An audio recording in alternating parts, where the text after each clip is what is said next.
बिस्मिल्लाहिर्रहमानिर्रहीम। अस्सलामु अलैकुम वरहमतुल्लाहि वबरकातुह। Dear students, now we are going to solve next part of question number 1 of exercise 2.1. Before starting question, repeat the steps to calculating derivative of any given function. First step is, first of all, put the given function is equal to y. In second step, take derivative on both sides, on left hand side and on right hand side. Left hand side is known as dependent term, y depends on x, and right hand side known as independent term. And after that, change this side of y from left hand side to right hand side, and after taking its side, put its value that is written in given function. And third step is divide both sides with delta x. And in fourth step, finally apply limit on both sides of the equation. Okay, these are 4 steps before finding derivative of any given question, of any given function. So now we are going to move over today's question. Dear students, as we have discussed in last lecture, negative or non-integral power of variable with the help of binomial series. Question यहाँ पर मेरा ये है कि binomial series कब apply की जाती है। आपको पहले तो इसकी समझ होनी चाहिए कि बाइनोमियल सीरीज़ हम क्यों अप्लाई करते हैं। अगर स्क्वायर हो तो आप स्क्वायर ओपन करते हैं, अगर क्यूब हो तो आप क्यूब का फॉर्मूला यूज़ करते हो, क्यूब ओपन करते हैं, अगर पावर में 4 हो तो आप उसको 2 में डिवाइड कर लेते हैं और फिर आप उसको स्क्वायर के फार्मूले से सॉल्व करते हैं। लेकिन अगर इस तरह की पावर हो, नॉन इंटीग्रल पावर, नेगेटिव में हो या फिर नॉन इंटीग्रल पावर हो, तो उन पावर्स को सॉल्व करने के लिए हमने अब तक कोई फार्मूलाज जो है वो नहीं पढ़े हुए। आप लोगों ने मैथ्स में 1/2 इसका ओपन करने के लिए कोई फार्मूला नहीं अभी तक आपने सीखा हुआ। हाँ, आपको ये पता है कि 1/2 जो है वो स्क्वायर रूट की फॉर्म में राइट आप लोग कर लेते हैं। लेकिन अगर इसको ओपन करके इसको डील किया जाए, क्वेश्चन को सॉल्व किया जाए, इसका डेरिवेटिव फाइंड करना हो, तो इस कंडीशन में हम बाइनोमियल सीरीज़ की हेल्प लेते हैं। ठीक है, अब अपने माइंड में रखना है कि बाइनोमियल सीरीज़ को क्यों अप्लाई किया जाता है। और इसके अलावा नेगेटिव नॉन इंटीग्रल पावर के अलावा हाई पावर्स हों, जैसे अगर पावर में 40 आ जाए तो फिर आप उसको किस तरह से करेंगे, हायर पावर्स हों, ठीक है, तब भी हम क्या है बाइनोमियल सीरीज़ ही अप्लाई करते हैं, उसको सॉल्व करते हैं। और बाइनोमियल सीरीज़ को आप लोगों ने अच्छी तरह से याद कर लेना है कि किस तरह ओपन होती है। फर्स्ट लेक्चर में मैंने आपको इसको डिटेल के साथ जो है समझाया है कि किस तरह बाइनोमियल सीरीज़ को एक्सपेंड करते हैं, इसकी एक्सपेंशन किस तरह से है। ठीक है, तो आपने अच्छी तरह से इसको पक्का रट्टा लगा लेना है कि बाइनोमियल सीरीज़ किस तरह ओपन होती है। क्वेश्चन नंबर 1 का पार्ट नंबर 2 हम कर चुके थे लास्ट लेक्चर में, और इसके अलावा हमने पार्ट नंबर 3 और 4 जो थे एज अ होमवर्क हम कर चुके हैं। आज हम मूव करेंगे क्वेश्चन नंबर 1 के पार्ट नंबर 5 और 8 की तरफ। अब आप लोग देख रहे होंगे कि क्वेश्चन नंबर 1 है, लेकिन इसके पार्ट्स जो हैं उनको सॉल्व करने के लिए फाइंड हमने डेरिवेटिव ही करना है by using different techniques. Okay, question number 1 part number 5 and part number 8. Today we will discuss these 2 parts. Both have same method. So try to understand 5th part so that you are able to solve yourself 8th part. Given statement is 1 over x minus a. Now variable is in oval form, so it means this variable has negative power. अगर आप इसको denominator से nominator में right करना चाहें तो आप लिखेंगे x minus a whole power -1, इस तरह से आप राइट करेंगे। तो इट मीन्स कि ये जो आपके पास अब ये गिवन फंक्शन है, ये क्वेश्चन आपको गिवन है जिसका आपने डेरिवेटिव फाइंड करना है, ये non integral power of variable है that we have discussed in last lecture. Okay, आप ये कह सकते हैं नॉन इंटीग्रल पावर वाला जो लेक्चर आपने अटेंड किया है उसमें नेगेटिव का भी मैंने साथ में ही वर्ड यूज़ किया है, या तो नेगेटिव हो या नॉन इंटीग्रल पावर हो। यहाँ पे नॉन इंटीग्रल पावर तो हम नहीं कहेंगे, हम क्या, क्योंकि -1 है वो, तो हम उसे कहेंगे नेगेटिव है -1। So what is the first step to calculating derivative? Put the given function is equal to y.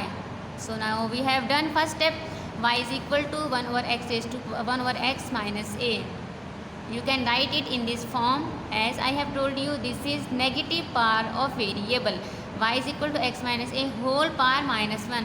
And first step we have done. Now what's the second step to calculate derivative? Yes, apply delta function on both sides in variable. So on left hand side y is variable, y plus delta y, and on right hand side there is x is variable, x plus delta x minus a as it is whole power minus 1. And what we do in second step, we will change the side of y. Delta y as it is, x plus delta x minus a, this term as it is raised to power minus 1 whole power minus 1. When this y has plus sign, when it shifted from left hand side to right hand side, it carry negative sign.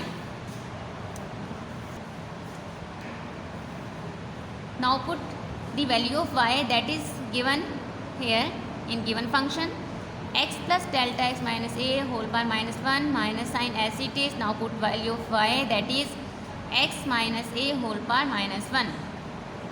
So now you can see here x minus a, x minus a. There are two terms, first term and this is second term. Both terms having x minus a, so you can take x minus a whole power minus 1 common. जब भी power वाली जो terms होती हैं उनमें से अगर हमने कुछ कॉमन लेना हो तो उनके साथ जो पावर है वो भी कॉमन ली जाती है. So x minus a whole power minus 1 we have taken common. So in place of this one what left behind plus 1 plus, और डेल्टा x जो है इसके साथ x माइनस ए मल्टीप्लाई नहीं हो रहा था और हमने इसके पास से भी x माइनस ए कॉमन लिया है. तो फिर इस कंडीशन में क्या होता है, जो फैक्टर आपने कॉमन लिया होता है उस टर्म से वो डिवाइड हो जाता है जिसके पास वो फैक्टर मौजूद नहीं होता. Right, 1 plus delta x over x minus a whole power minus 1 minus as it is, और ये तो हमने कॉमन ले लिया है, इसकी जगह पर फिर माइनस 1 हमने राइट किया.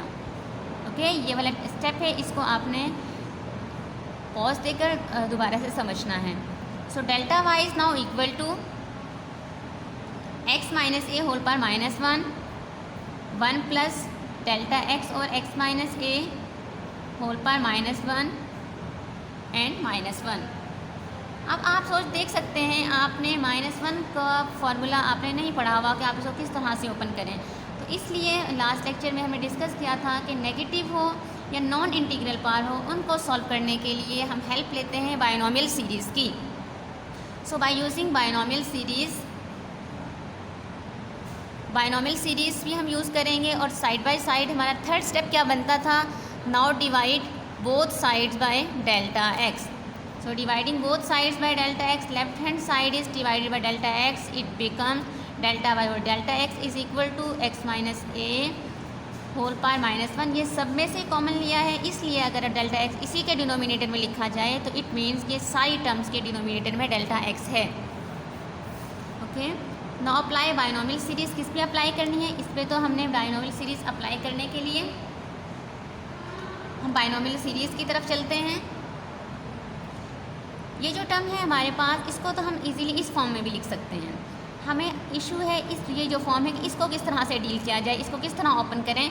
तो इसको ओपन करने के लिए हमें बायनोमियल सीरीज़ की हेल्प लेनी है. 1 प्लस माइनस 1 डेल्टा x और x माइनस ए प्लस माइनस 1 और 2 फैक्टोरियल डेल्टा x और x minus a whole square. यहाँ पे आपने देखा डेल्टा x और x माइनस ए पावर 1 है, यहाँ पावर 2 है, प्लस सो ऑन. आपने लास्ट क्वेश्चंस किए हैं, हम बहुत दफ़ा जो है बायनोमियल सीरीज़ अप्लाई कर चुके हैं. तो आपको ये स्टेप जो है इजीली आपने अंडरस्टैंड कर लिया होगा और आपको समझ आ गई होगी. अगर आपको समझ नहीं आई तो इसके समझने के लिए आपको लास्ट क्वेश्चन करना ज़रूरी है. ठीक है, ये बायनोमियल सीरीज़ सिंपल हमने अप्लाई की इन 2 टर्म्स पे, और अप्लाई बायनोमियल सीरीज़ भी अप्लाई कर ली. डेल्टा x फंक्शन से भी बोथ साइड्स को हमने डिवाइड कर दिया.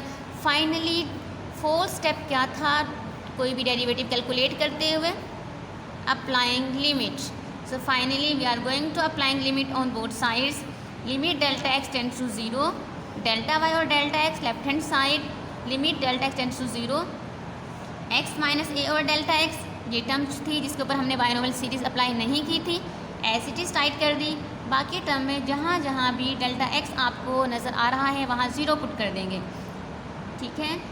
X minus a whole power -1, denominator में क्या आ गया, डेल्टा एक्स है, ज़ीरो पुट कर दिया। -1 डेल्टा एक्स है, ज़ीरो पुट कर दिया यहाँ पर भी। ये डेल्टा एक्स है, यहाँ पे भी ज़ीरो पुट कर दिया। सिंप्लीफिकेशन के बाद जो हमारे पास रिमेनिंग टर्म हमारे पास आती है, तो उसको देखने के लिए हमें पहले ये देखना होगा कि इन सब की जगह ज़ीरो पुट करने से पहले क्या हमारे पास कोई सेफ कॉर्नर बचता है। तो डेल्टा एक्स जो हमारे पास ये है और ये भी डेल्टा एक्स के, इनकी कैंसिलेशन हो जाती हैं, ठीक है। डेल्टा एक्स जब हम पुट करेंगे, पुट करने से पहले देखें इन सब की जगह डेल्टा एक्स जब की जगह ज़ीरो पुट होके ये ज़ीरो बन जाएंगे, लेकिन पुट करने से पहले आपने एक ओवरव्यू लेना होता है कि इनमें कोई कैंसिलेशन हो रही है। ज़ीरो बनाने से बेहतर है कि 1 बन जाए, ताकि हमारे पास आंसर में कोई ना कोई टर्म हो। डेल्टा एक्स के डेल्टा एक्स से कैंसिलेशन हो सकती है। और x minus a whole power -1, ये अब हमारा जो पहले ज़ीरो बन जाना समथिंग और ज़ीरो इन्फिनिटी की तरफ जाना था, अनडिफाइंड की तरफ, ये हमारा x raised minus a whole power -1 की फॉर्म में आ चुका है। और ये -1 एज इट इज़, और ये x माइनस ए जो डिनोमिनेटर में था +1 पावर के साथ था, इसको हम नोमिनेटर में ले आए हैं, इसकी पावर -1 है, okay. So -1 -1 -2 -1 x minus a whole power -2, while in remaining term delta x 0, delta x की जगह आपने 0 पुट किया। ये सारी टर्म एक दफ़ा 1 से मल्टीप्लाई होगी, ये सारी टर्म एक दफ़ा 0 से मल्टीप्लाई होगी। 0 वाली टर्म कैंसिल हो जाएगी, ख़त्म हो जाएगी, 0 हो जाएगी, और रिमेनिंग टर्म जो है वो 1 से मल्टीप्लाई होके लेफ्ट बिहाइंड, यही हमारे पास पीछे बचेगी। And that's our required answer. So you can write it as -1 x minus a -2 So finally you can write this complete left hand side as dy/dx is equal to -1. When you write this x minus a whole power -2, x minus a raised to power -2, in denominator the -2 become positive +2. Question number 1, 8th part. This is your homework, solve it yourself. Now your question number 1 is completed. It's your homework to do all parts of question number 1 on your homework register. Assalamu alaikum wa rahmatullahi wa barakatuh.